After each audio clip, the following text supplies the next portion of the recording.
The question is the bill be read a second time. I'll give the call to the honourable member for Fisher. Thanks, Mr Speaker. Freedom of information is not a privilege handed down by government. It is a right owed to the Australian people who elect us. That is, to serve them. When Australians ask their government for information, they are not being difficult.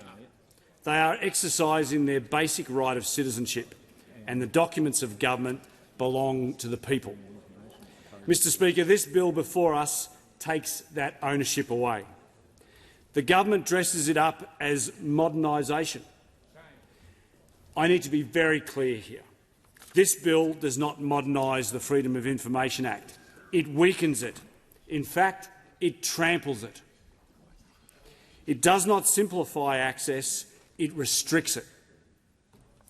Australians expect a modern Australia where transparency isn't compromised or withheld, and they expect a government that speaks plainly, answers honestly and trusts the people with the truth.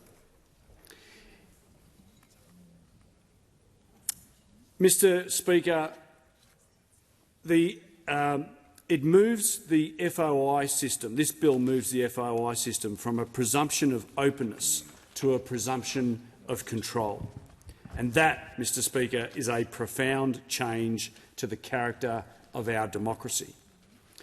Before I go further, I want to thank my colleagues, the member for Barara, the former Shadow Attorney-General and the Leader of the Opposition, for their early and tireless work in exposing what this bill really means. They have articulated the stakes with precision and courage. The member for Barara has called this bill for what it is. It's a truth tax, a proposal that makes Australians pay to know what their government is doing. And the Leader of the Opposition has warned that secrecy is becoming the defining feature of this government. Madam Deputy Speaker, the Leader of the Opposition is absolutely right. Since taking office, Labor has promised integrity but delivered opacity. The government has normalised non-disclosure agreements when consulting with stakeholders. They've written secret manuals instructing public servants how to answer Senate estimates questions. They've flouted Senate orders for the production of documents. And we already have a transparency problem under this government. In Australia, at the federal level, the proportion of freedom of information requests granted in full has fallen from around 59% in 2011-2012 to approximately 25% in 23-24. Freedom of information operates as a practical tool for transparency and accountability. It is the mechanism through which Australians, journalists, charities, researchers, even ordinary citizens uncover the truth about decisions that affect them. Effective FOI leads to greater openness in government. When it fails, mistakes multiply in the dark. This bill has no allies outside government. Every credible transparency organisation, media outlet and integrity body has condemned it. When a law designed for openness can't attract a single voice of support from those who champion transparency, that tells you everything you need to know. And the motion that was moved by the Leader of the House just before goes one step further, because this government doesn't want this debate to be had in this main chamber. Shame. The government expects to Madam Deputy Speaker, on the Sunshine Coast, in my electorate of Fisher, people expect straight dealing from their government. They expect to see how their money is spent, how hospitals are run, how infrastructure decisions are made. Australia's constitution rests on informed choice. That means citizens must have access to information to informed judgments. Secrecy undermines that design. It unplugs the democratic machinery. In 23-24, approximately 25% of FOI requests were granted in full. However, 89% of those were released with redactions, meaning just around 5% of all FOI requests were released without any redactions. The problem is not too many FOI requests, it is too few answers. There are 967 unresolved reviews and agencies routinely breaching timeframes. That is not efficiency, it's dysfunction. Now, because the public will be the most affected by this bill, let's look squarely at what it does. Madam Deputy Speaker, there are 9 schedules to this bill. For the public benefit, this means the bill is divided into 9 distinct parts. 9 steps backwards for transparency. Schedule 1 rewrites the very purpose of the Act, where once the law said government information should be released unless there is a good reason to withhold it. Under this bill, it will say that information should be released only if doing so is consistent with the proper functioning of government. Madam Deputy Speaker, that is a lawyer's trick, a shift in balance so subtle that it hides its magnitude, because once you make proper functioning of government an equal goal, you hand every agency an escape route, where you can refuse disclosure, claim it protects orderly government, and the culture of secrecy wins. Labor promised integrity, and yet they deliver opacity. You can't campaign on light and legislate for shade, but that is exactly what this government is doing. Schedule 2 bans anonymous requests. The Labor government claims this will protect national security from bots and foreign actors. That argument does not survive contact with reality. Once a document is released under FOI, it is public. Anyone, anywhere can see it. So who the applicant is makes no difference to a hostile foreign actor. But it makes an enormous difference to the whistleblower, the advocate, the junior official, or the citizen who fears reprisal. Madam Deputy Speaker, anonymity protects the vulnerable. It does not endanger the nation. Schedule 3 introduces a discretionary 40-hour processing cap. That is somehow sold as efficiency. In truth, it is permission to stop searching once things get difficult. The big, complex, multi-agency requests, the very ones that expose systemic problems, they will be the first to hit the wall. It tells the public your request is too hard, your question is too expensive, and your patience is irrelevant. Schedule 4 changes the statutory timeframe from 30 days to 30 working days. That may sound technical. It means 6 weeks instead of 4, and in practice, with extensions, delays and consultations, months before any decision. Then comes Schedule 7, the most dangerous one of them all.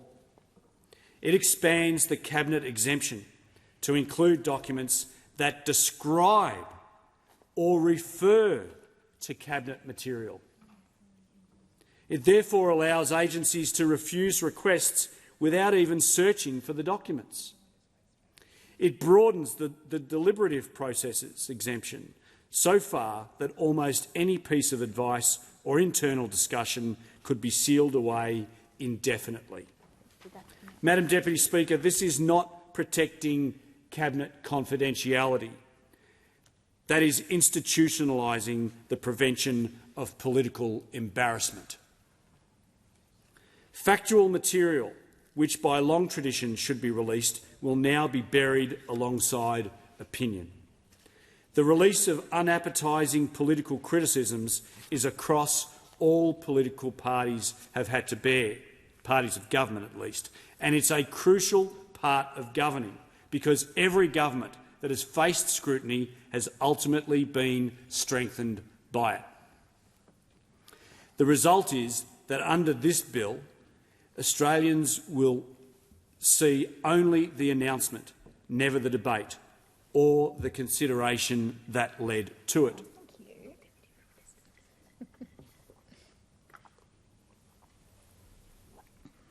Some may call this weakness. Others will call it lack of accountability. It is both. This bill is not an isolated act.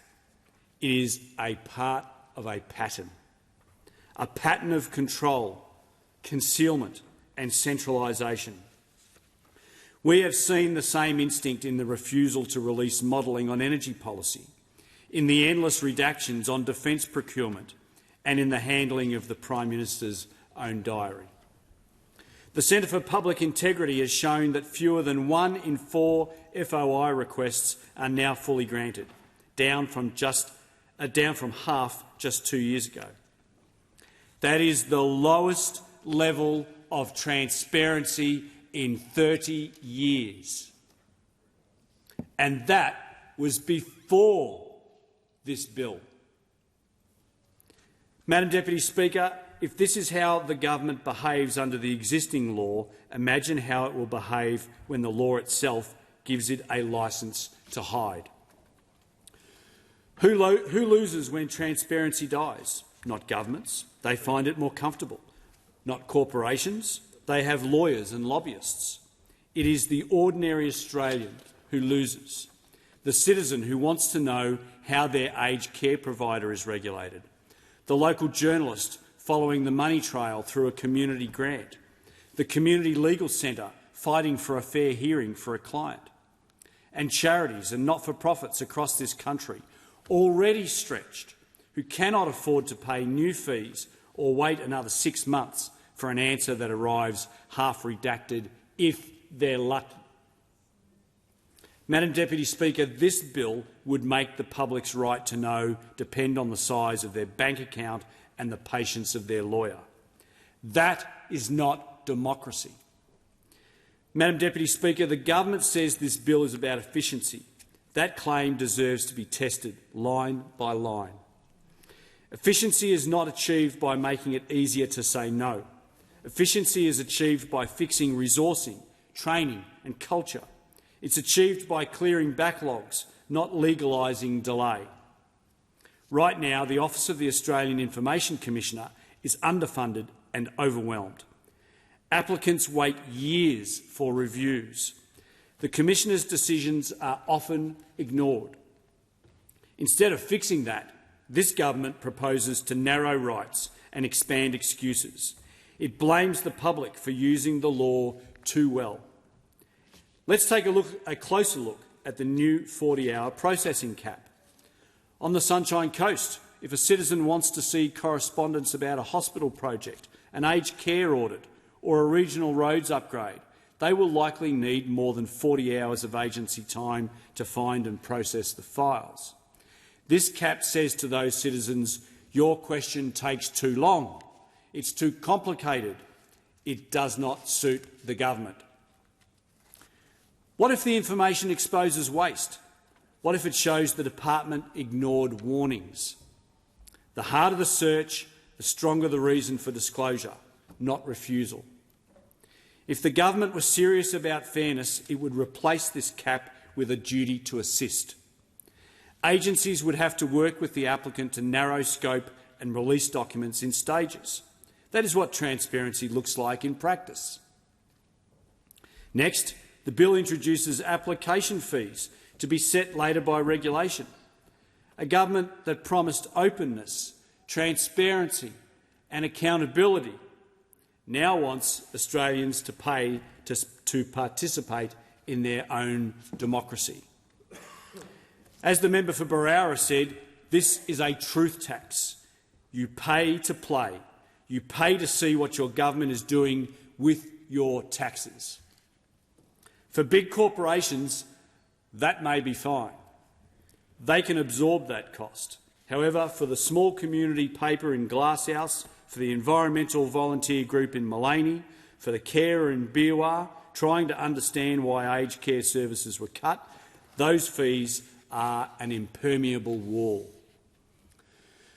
Freedom of information should not be a premium service for those who can afford it. It should be the ordinary right of every Australian. Madam Deputy Speaker, the ban on anonymous requests strikes at the most basic democratic protection, the ability to speak truth to power without fear. Imagine a public servant who discovers serious waste or wrongdoing. Under this bill, if they seek to test what documents exist or whether advice was followed, they have to do so in their own name. They must expose themselves to the very system that they are questioning. This bill tells public servants that concealment is safer than candour and that silence is the smarter career move. Anonymity has always been a safety valve for conscience. To remove it is to choke that valve closed forever. The government hides behind talks of bots and foreign actors, but as the Leader of the Opposition said in her article in the Canberra Times, Labor's excuses about bots and foreign actors are a smokescreen. The real effect of these changes will be fewer documents, higher costs and more excuses to keep Australians in the dark. Madam Deputy Speaker, she is exactly right. This government talks about the importance of this bill impacting upon national security. They organised a briefing for the then former Shadow Attorney-General and then cancelled it at the last minute and said if you want a briefing, it'll have to be in the PHBR, in the Parliamentary House briefing room. But you'll have to bring the Home Affairs Shadow with you. That meeting has never happened, nor has it been offered to me as the new Shadow Attorney-General. Madam Deputy Speaker, I'll move on now to the expanded Cabinet exemption. No one disputes that Cabinet confidentiality is essential to good government. Ministers must be able to deliberate privately, but this bill goes far beyond that. It protects not only Cabinet papers but any document that merely refers to them. Any document that merely refers to them. That could mean briefing notes, talking points or factual summaries prepared for other purposes. Under this test, almost anything could be claimed as Cabinet-related if it is politically awkward. As a former barrister, I can tell the House what happens next. The culture of refusal hardens. Every request touching a policy question is deemed Cabinet in confidence. Every internal email becomes deliberative. Every appeal drags on until the issue is cold. Madam Deputy Speaker, that is not sound decision-making. It is the quiet consolidation of power, carried out in the shadows where accountability cannot reach. Perhaps the most audacious change is the power to refuse requests without even looking for the documents. Let's just pause there for a moment. The government wants agencies to say, we have not checked, but we are confident it is exempt. That undermines every safeguard of fairness and review. If there is no search, there is no record of what was withheld, no basis for an appeal and no accountability for misuse. Even the small print matters. Changing 30 days to 30 working days adds more than 2 weeks to every request. Combine that with consultation extensions and remittals, and a simple FOI can stretch into months. Time is not neutral, Madam Deputy Speaker. Delay kills stories, it exhausts citizens, it lets wrong decisions fade from memory before the truth emerges. The truth is that this bill is part of a much bigger picture, a steady erosion of transparency since Labor took office. Under this Prime Minister, fewer documents are being released than under any government in 30 years. The Centre for Public Integrity says compliance with Senate orders has fallen to record lows. This government has pioneered non-disclosure agreements in consultation with stakeholders. It has cut staff for those in Parliament whose job it is to hold government to account. It has even tried to control what questions can be asked in Senate estimates. Madam Deputy Speaker, secrecy has become a reflex, not an exception. What happens when you legislate secrecy? When one hides their mistakes, they multiply. This breeds complacency. It hollows out trust. This bill does not make for good government. Freedom of information is not comfortable for governments, and nor should it be. It is supposed to make power uncomfortable. It is supposed to make us, as politicians, as the executive, it is supposed to make them answerable. Madam Deputy Speaker, governments that fear scrutiny do not trust the people. And when governments do not trust the people stop trusting government. That is how cynicism takes root. That is how democracies weaken. Trust is already an issue in Australian politics. The conduct of the now government when in opposition made it an election issue in the lead-up to the poll in 2022. The government's hypocrisy on this issue is breathtaking. Every day I see the expectations Australians hold for their representatives on the Sunshine Coast and right across this country. They expect their elected representatives to be honest, open and accountable. They do not expect every email or cabinet note to be made public, but they do expect the truth. In my own electorate of Fisher, people care deeply about how health funding is allocated, how infrastructure projects are decided, how modern families are supported and how aged care providers are monitored. They have a right to see how decisions are made in their name, as do the 27 million Australians that live in this great country. At its core, the Freedom of Information Act is a statement of principle that information held by government is the property of the people. That principle has served Australia well for more than 40 years. It has allowed journalists to expose misuse of funds. It's empowered communities to question decisions. It has led academics and advocates to improve policy. It is not perfect, but it is vital. This bill threatens to turn that principle upside down. It says information belongs to government unless the public can pry it loose. That is not the spirit of a free nation. Madam Deputy Speaker, that is the spirit of bureaucracy, not democracy. This debate is not only about law, it is about culture. It is about the kind of government we want to be and the kind of relationship we want with the people we serve. I have the highest respect for our public servants. The overwhelming majority act with integrity, professionalism and pride. But the best way to protect that integrity is not to hide their work, it is to uphold it. Public servants deserve laws that reflect their commitment to the public good. They do not need laws that allow ministers to bury advice when it becomes politically inconvenient.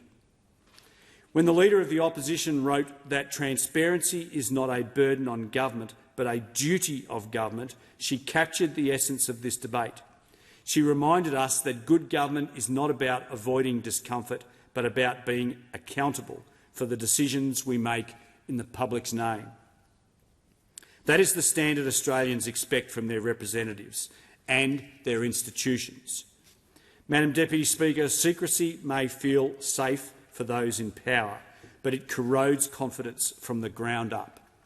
It tells citizens that government belongs to a class apart, not to the nation as a whole.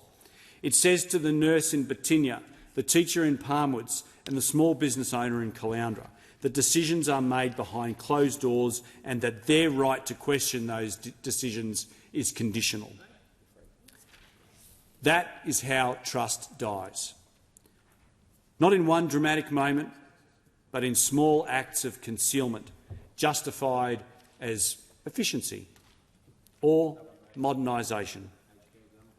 A government that hides information is a government that forgets who it serves. The FOI system was built on a presumption of disclosure. This bill replaces that with a presumption of control. It rewrites the social contract between government and the governed. That is not reform.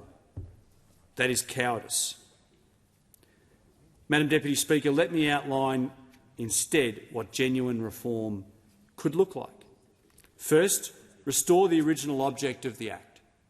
Transparency must remain the primary goal. Administrative efficiency can be achieved without making secrecy a competing purpose.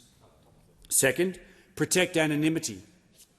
Replace the ban with simple technology that filters bots and bulk spam requests while preserving the safety of individuals who act in the public interest. Third, abandon the 40-hour cap and replace it with a duty to assist. Require agencies to help applicants narrow scope, release material in stages if need be, and prioritise public interest requests. Fourth, narrow the Cabinet expansion. Limit the exemption to genuine Cabinet submissions, decisions and minutes. Exclude factual material and prohibit blanket claims over documents that only mention Cabinet. Fifth, delete the power to refuse without search. If a document is truly exempt, let that be shown through proper process. Refusal by assumption undermines both transparency and accountability. Sixth, cap or waive fees for public interest applicants. Journalists, charities, academics and community groups should not be priced out of participation in their own democracy. And finally, fund the Office of the Australian Information Commissioner properly. Delays are not caused by the public asking questions. They are caused by a system without resources to answer them. These are practical, fair and balanced reforms. They preserve genuine confidentiality where it is justified, while strengthening the right of the public to know. Madam Deputy Speaker, this debate also goes to the heart of public integrity. In Fisher and across the Sunshine Coast, in fact across the country, people expect government to deal straight with them. They expect honesty in words and transparency in action. They see the headlines without redacted reports, missing documents and endless delays, and they just shake their heads. They ask, why can't the government just tell us the truth? That question should shame any government that calls itself open and accountable. Transparency is not a partisan virtue. It belongs to every Australian who believes in fair play and honest government. Once secrecy becomes normal, its insidious nature is left to fester.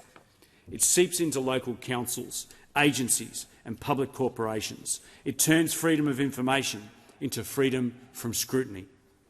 History shows that governments rarely surrender secrecy once they have tasted it. That is why this parliament must stop it now, before the habit becomes the culture. If this bill passes unamended, the next government will face pressure to reverse it. The crossbench and the Greens have already expressed deep concern. That should raise strong alarm bells on its own. Transparency should be the common ground of democracy, not a battleground of ideology. This is not about comfort for politicians, it's about confidence for citizens. If the people can't see, they can't judge. If they can't judge, they cannot trust. And when information is withheld, rumours rush to fill a void. Conspiracy replaces evidence, distrust replaces participation. Freedom of information is the antidote to that cynicism. It says, here are the facts. Decide for yourself. Every time an agency releases a document, every time a journalist exposes misuse, every time a citizen finds an answer through FOI, democracy is strengthened. That is why this bill matters so deeply. It is not technical housekeeping. It is a test of whether this parliament still believes that information belongs to the people. Madam Deputy Speaker, this bill fails every test, and I ask the House to oppose this bill as it is drafted. Do not vote for longer delays. Do not vote for higher fees. Do not vote for wider exemptions. Don't vote for a truth tax on democracy. Vote instead for transparency, honesty and confidence in the people we serve. Vote for accountability, the true test of leadership. Freedom of information is not a nuisance, it's a right. I call on all members of this House to reject this bill until it reflects the values of openness, accountability and respect for the people who sent us here. I thank the House. Authorised by Andrew Wallace, LNP, Boccarina, Queensland.